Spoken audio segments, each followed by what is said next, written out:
buhay, lahat tayo'y nagdadala ng mga hindi nakikitang pasanin.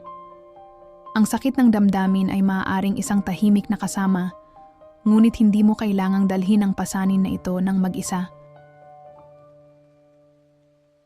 Ngayon, sama-sama nating tuklasin ang mga paraan upang pagaanin ang sakit na ito ng may gaan at pagtanggap. Hindi ito tungkol sa paglimot, kundi sa pagbabago.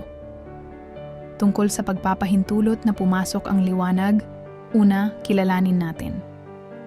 Ang sakit ng damdamin ay isang senyales. Sinasabi nito sa atin na may isang bagay sa atin na nangangailangan ng atensyon. Huwag itong baliwalain, huwag itong hatulan. Damhin lamang at pansinin kung ano ang nais nitong ipakita sa iyo. Kadalasan, sinusubukan nating tumakas, libangin ang ating sarili.